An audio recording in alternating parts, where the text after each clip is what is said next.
Zipper rolls out to the right, pitches off to Taylor, and Taylor's to the 20, down to the 15, down to 10, 5, 4, 3, 2, 1. Touchdown, Billy Taylor! Touchdown, Billy Taylor! Billy Taylor scored a touchdown from 21 yards out. The crowd goes berserk. It was November 22nd, 1969. That they came to Barry, Michigan, all dressed in maize and blue. The words were said, the prayers were read, and everybody cried. But when they closed the coffin, there was someone else inside. Oh, they came to Barry, Michigan, but Michigan wasn't dead. And when the game was over, it was someone else instead. 11 Michigan Wolverines put on the gloves of gray, and as the organ played the victors, they laid Woody Hayes away. Under center is Wangler at the 45. He goes back. He's looking for a receiver. He throws downfield to Carter.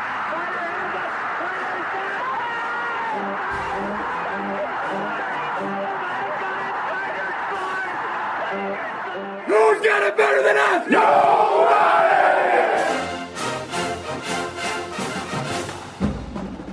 Welcome to the Michigan Man Podcast on Wolverine Sports Radio, a member of the V Sporto Network, and in partnership with SB Nation's Maize and Brew, for Wolverine fans from coast to coast. Go Blue, and welcome to our visitors edition of the show for Illinois. I'm your host, Mike Fitzpatrick.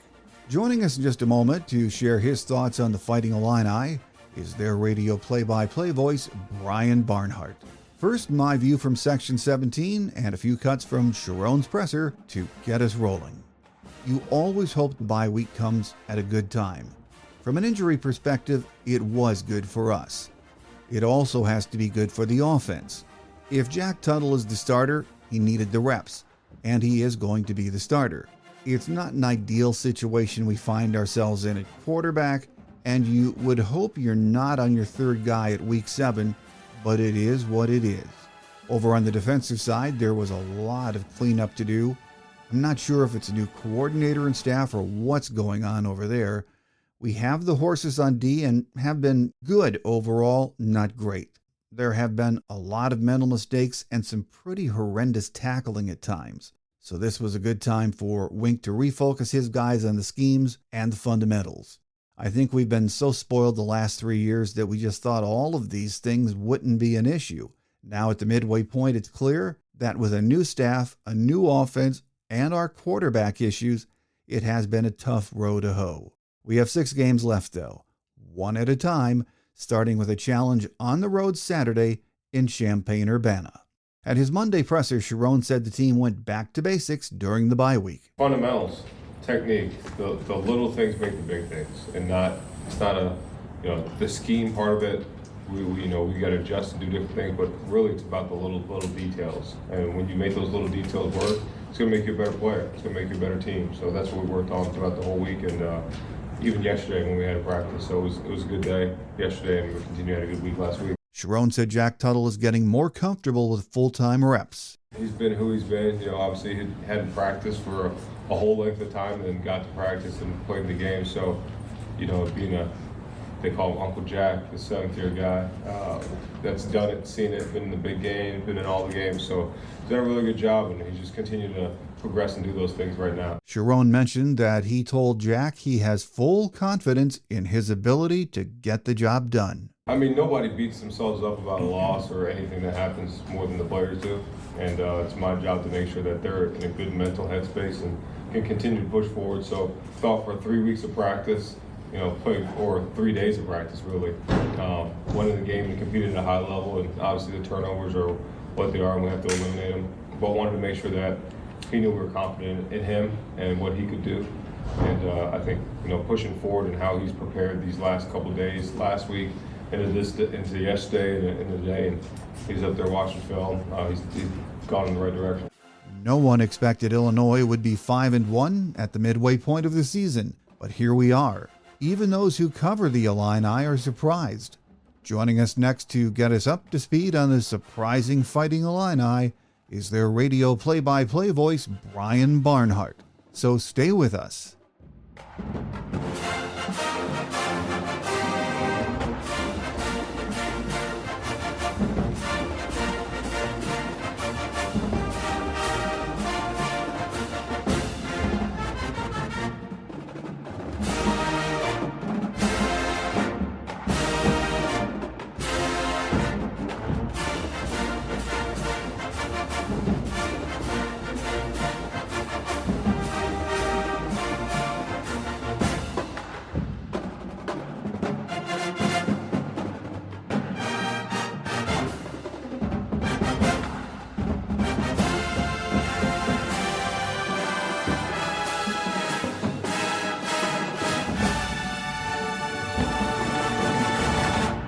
Joining us on this week's show is Brian Barnhart, the radio play-by-play voice of the Fighting Illini. Brian, it's been a while, but it's great to have you back on the show. Well, it's great to be back, and good to have Michigan coming to town this week. So we're looking forward to it. It's a big week in Champaign, the 100th anniversary. For Illinois fans, a great memory, the Red Grange game that everybody historically remembers. So it's fun. It's actually 100 years plus 1 day since that game.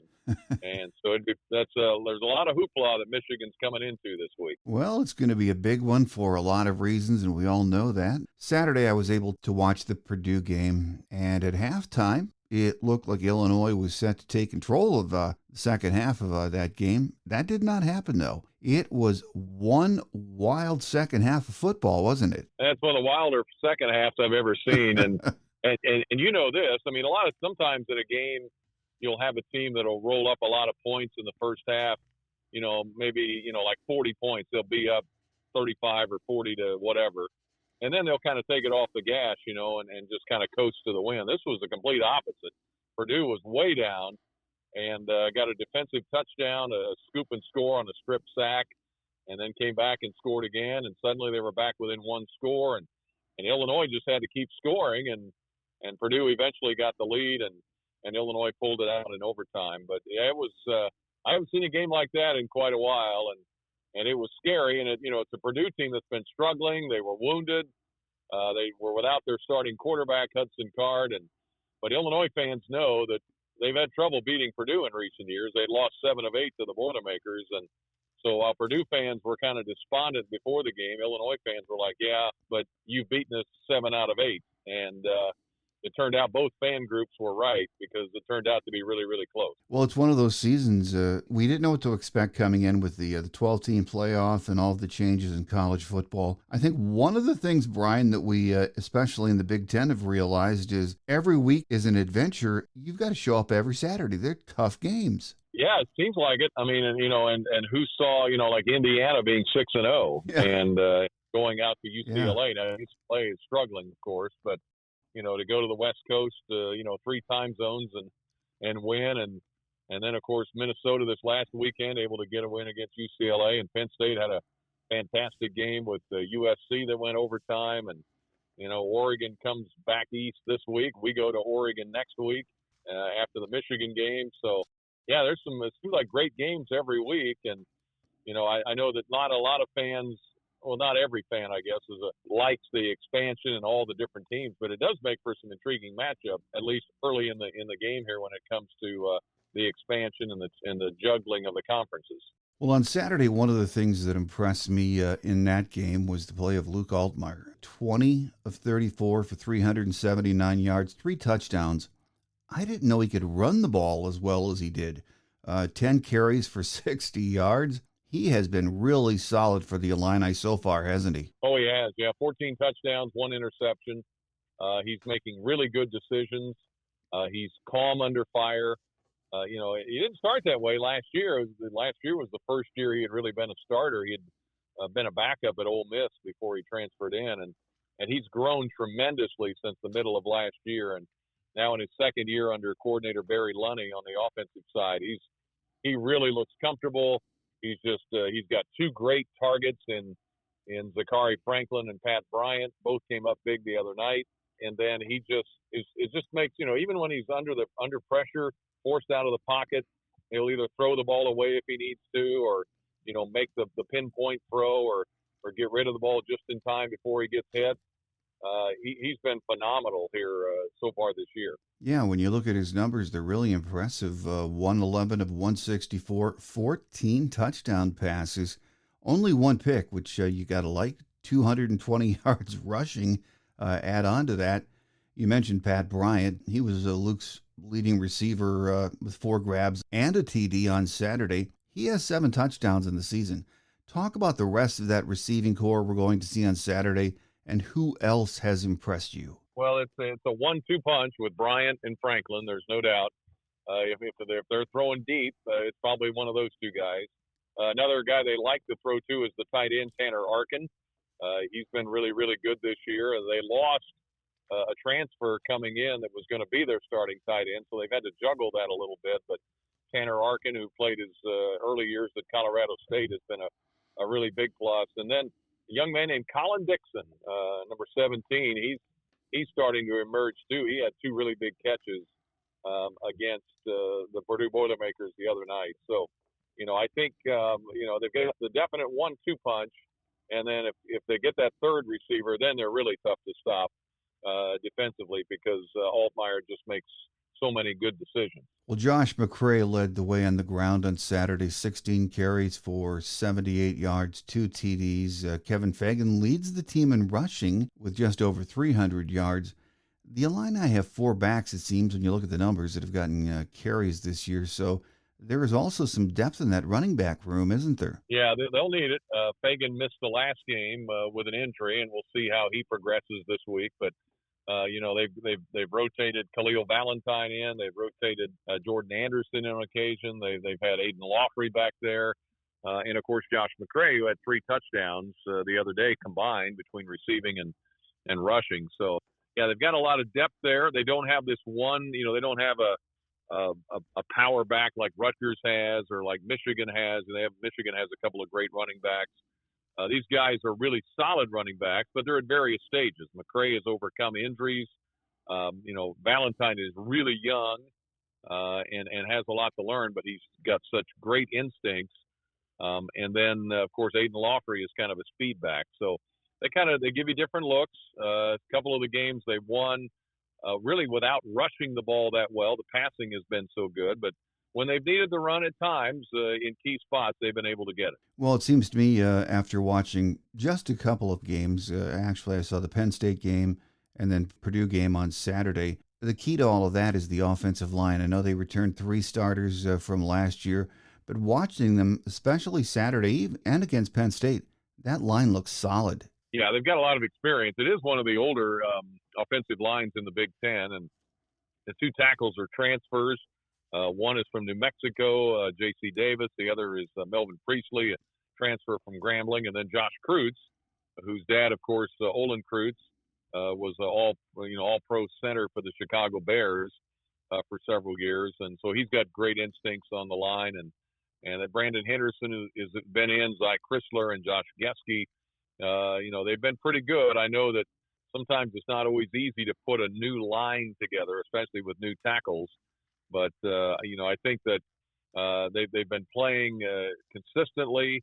I know the coaching staff would tell you they can be better, but they certainly, through these first few games, have done a good job of, protecting Altmaier, giving him some time. But I think, as we say, I think as that continues to come together, they're only going to get better. Well, the offense is averaging 31 points a game here at the midway point. When I think of Brent Bielema coached offenses, I think of a tough, physical, grinded out, run-first offense that can throw enough to keep you honest. Would that describe this year's offensive attack too? Well, it's been a little bit this year. It's been almost the reverse. The run is, the pass has set up the run.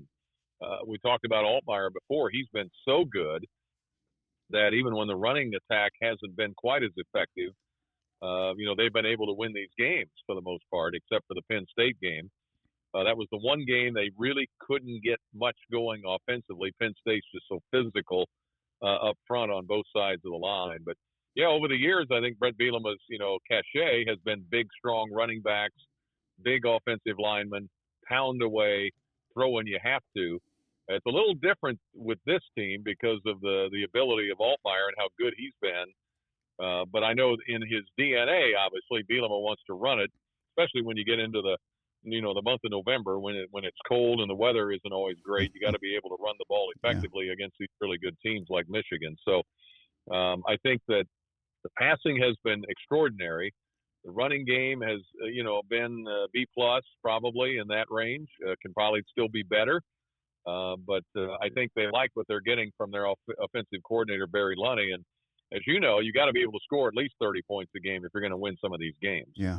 Well, defensively, the Illini are giving up 20 points a game, Brian, allowing on average 348 yards total offense per game, 198 through the air, 150 on the ground. So your thoughts on that Illini defense so far? Well, the numbers jumped a little bit because they gave up 49 in the win against Purdue. So they were at, show you how stats can jump a little bit, they were giving up 14 a game. And so I think they were like 12th in the country in scoring defense. Now they're like 33rd. So it's still good. One game can kind of skew it that way. But, the secondary's been excellent. Xavier Scott has been tremendous. Miles Scott, who's no relation, has been extremely good. You throw in Caleb Patterson. You put in Torrey Cox, a transfer from Ohio University. They've really sharpened up and cleaned up some things from a year ago back there. The linebackers are solid. Rosiak makes a lot of tackles.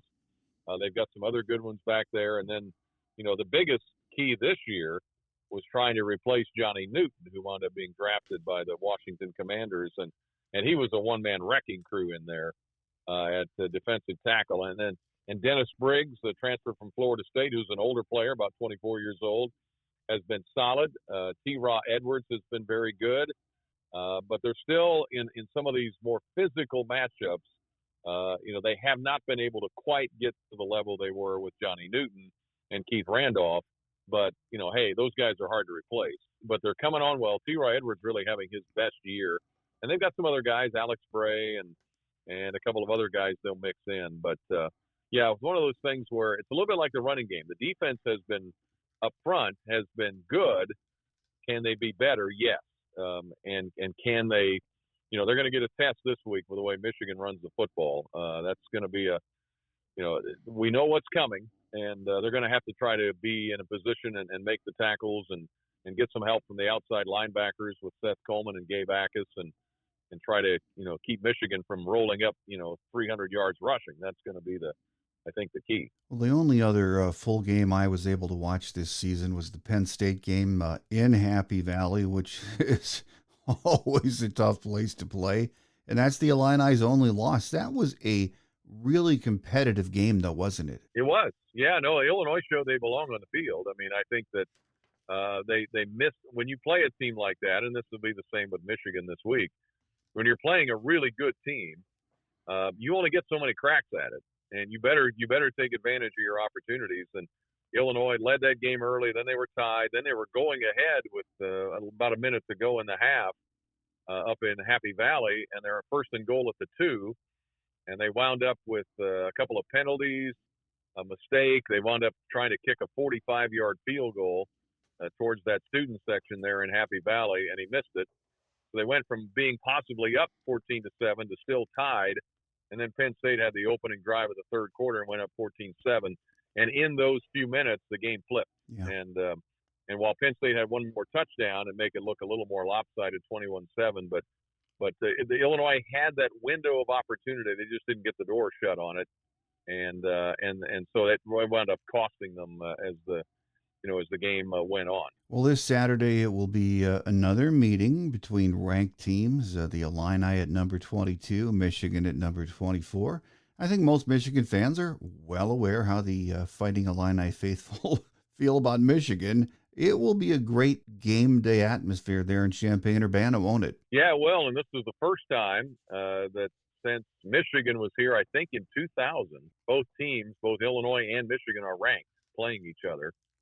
It's interesting because when you look at the overall record, of course, Michigan has, certainly won the majority of the games between the two schools over the years, but Illinois has, I think, 12 wins against Michigan in Champaign, but only 2 wins at home against Michigan in Champaign in the last, 40, 50 years. They've had more success, interestingly, in recent years up in Ann Arbor against Michigan, and I think they have 12 wins against Michigan in Champaign and 11 in Ann Arbor, which is interesting. Illinois fans, they get up for the Michigan game, and that's out of respect for Michigan too. I mean, they may not like them, but they do respect them, and they know that if you beat Michigan, you're doing something. And I think that they feel like they've got a team that can compete, toe-to-toe. They feel like, offensively, Altmaier could pose some problems, but that Michigan defense is really good. And again, you're not going to get many chances. You're going to get a few shots, and then you better take advantage of them. You better protect the ball. you better minimize the damage with the running game and give yourself a chance on special teams. And then you had a shot. And Illinois used that formula 2 years ago up in Ann Arbor and nearly won the game. Yeah. With the late field goal by Michigan to win it late. But they had the right formula. They ran the ball well. Chase Brown had a big day. They played solid defense. They made Michigan work for everything. But Michigan still got the win. And to their credit, had just enough that day to win it. But that's one of those games Illinois felt like Illinois fans feel like, hey, we had that one, should have won it, and they didn't. Well, you know, here at the midway point of the season, Illinois is a team with an identity, a tough, physical on offense with an aggressive defense. Michigan, on the other hand, still trying to find their way. And, you know, that said, this looks like it's going to be just a good old slobber knocker of a Big Ten game, doesn't it? It does. Yeah, I think it has that feeling to it. And again, Illinois' defense, I think where the pressure point is can they stop the Michigan run? I don't know who Michigan's going to run out there at quarterback. I know they've had like 3 different ones, but you know, the running attack, Donovan Edwards and the other young man who's really, really good. I mean, it's a solid 1-2 punch. You know, they just kind of maul you up front. And, you know, I know Michigan folks probably aren't happy with their passing attack, but certainly in the run game, and that's where Illinois' got to step up and be extra good, get a turnover. Special teams, as I said earlier, are huge. Illinois special teams are really good. They've got 2 long-legged kickers who can hit from 50-plus. They've got a punter who's one of the top punters in the Big Ten as far as pinning people deep. And so you get into a game like this, as you know, it can be field position, it can be turnovers, and I sound like a coach here, but those are the things that decide games in a situation like this, where you know Illinois is trying to. I mean, Illinois is the higher ranked team, so I guess it'd be the other way around. But Michigan trying to win in Champaign, but I expect a really good game. The atmosphere is going to be electric because the place is sold out. The whole Red Grange ceremony, rededication ceremony of the stadium, it's 100 years old. There's a lot of activity, a lot of hoopla leading up to this game. Well, for 6 weeks, Michigan fans have been saying each week this is a pivotal game. For the 7th week in a row, we're saying the same thing. And that's also true for Illinois because a win puts them at 6-1 with some really tough games coming up. So a win would be huge for the Illini's frame of mind, wouldn't it? Well, it would. That's what made the Purdue game so big. 2 games, really. The Kansas game was huge to get that one. And then, of course, the win at Nebraska. And Nebraska is doing really well now. And then, of course, the win last week against Purdue, which you hoped would be easier, but it wasn't. Yeah. It was very difficult. But 5-1, that's a big difference. Now you're, you know, as a fan, now the team goes, you know, game to game. They're not going to say anything beyond the next game. But as a fan, you're looking at it going, hey, you know, if you somehow beat Michigan, then you got to go to Oregon, who's probably one of the top, you know, the 2 top teams in the Big Ten at this point, and that's a tough place to play. But then you do come home and get Minnesota, who is, you know, Illinois has had Minnesota's number in recent years. Then you get a bye week. Then you got Michigan State coming in. You've got a trip to Rutgers out there, and then Northwestern at Wrigley Field. So, you know, the really tough slog is in this stretch right now with, you know, Nebraska, Penn State, Michigan, and then followed by at Oregon. So they can get through this in decent shape. That would really set them up for a pretty good bowl bid, I would think. And you know, if you want to be special, then you win all these games, and you're going to have a shot at the playoff spot. But you know, I don't want to get ahead of ourselves on that. You got to take care of business this week first. Well, final question before we let you get away, Brian. Brett Bielema, in his 4th year in Champaign, has a 23-20 record, I think it is. Has the team bouncing back really nicely from last year? I know it was disappointing for a lot of Fighting Illini fans. It sure seems like he has the program headed in the right direction, doesn't he? Yeah, he does. That's I think the thing he wanted to bring was some consistent stability, success. You know, the second year it surprised everybody pretty much, I think, with 8 wins, going to a New Year's Day bowl game. That's been the problem. The Illinois story has been way up and way down. There hasn't been any kind of consistency. And I think Illinois fans understand, hey, you know, we can't be Michigan every year. We can't be Ohio State. But we can be like Iowa. we can be like, I mean, Minnesota's had winning records, for heaven's sakes. You know, let's win 7, 8, you know, occasionally 9 games. Let's compete for a Big Ten title, of course, which is tougher now with 18 teams stacked up top to bottom. But, you know, Brett Bielema understands that. He's had the formula. He had great players at Wisconsin. He's been a winner there. He got humbled at Arkansas, got fired, went to work in the NFL with Bill Belichick and the Patriots. He's married. He's got 2 young daughters, beautiful family, and he's really anchored. And his teams reflect him now. They don't make a lot of mistakes. They're in just about every game. You can count on one hand in the last 3.5 years, Illinois has been blown out. And you saw it up at Michigan 2 years ago. I mean, they can compete. They stay in the game. They don't beat themselves. You know, you have to take it from them. And that's the biggest change from the previous years, where a lot of times Illinois would just flat out beat themselves. You know, they do what Purdue is doing right now, where they would, you know, have a key drive stopped with a penalty or turnover or whatever. And teams that struggle, that's what they do. And Illinois had a long stretch of that.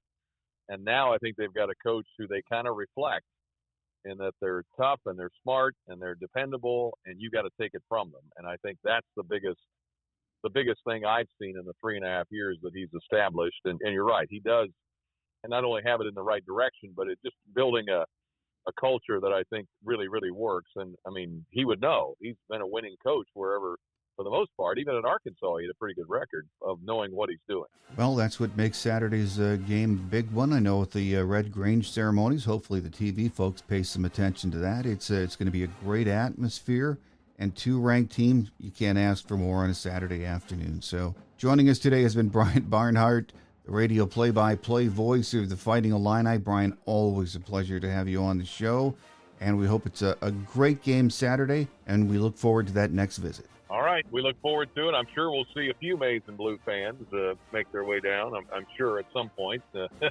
the game, but it will be a sold-out atmosphere. So we're looking forward to what should be a good ball game.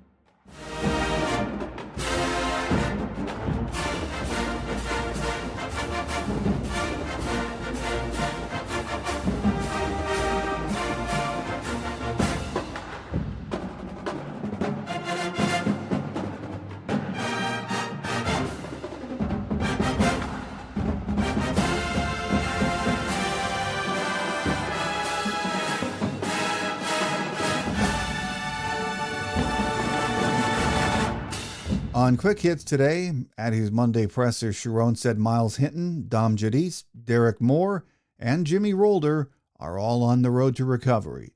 Now, he did not say they would play on Saturday. He mentioned that if healthy, Hinton would be the starting left tackle, and we'll see who's ready to go on the right side. It sounds like Jeff Percy might get the start, and possibly Greg Crippen will be at center. He was vague when discussing the O-line, so I suppose like most Saturdays, we'll see who trots out on the field. On our Thursday game day edition of the show, we'll be joined by John Borton from the Wolverine magazine and the Wolverine.com. We'll also have the usual game day notes of interest, any other injury news, and a look at the weather down in Champaign for Saturday afternoon. That does it for now. I'm your host, Mike Fitzpatrick. Have a great Wolverine week, everyone. Until we meet again on Thursday, take care, and as always, go blue. Thanks for joining us today on The Michigan Man, here on Wolverine Sports Radio, a member of the V Sporto Network, and in partnership with SB Nation's Maize and Brew. Our listener lines are open 24/7 for your calls at 313-263-4842. That's 313-263-4842. Or email us at themichiganmanpodcast@yahoo.com. That's themichiganmanpodcast@yahoo.com. The Michigan Man Podcast is produced at the studios of Robin Lynn Productions, Allen Park, Michigan, and is not affiliated with the University of Michigan. Go Blue!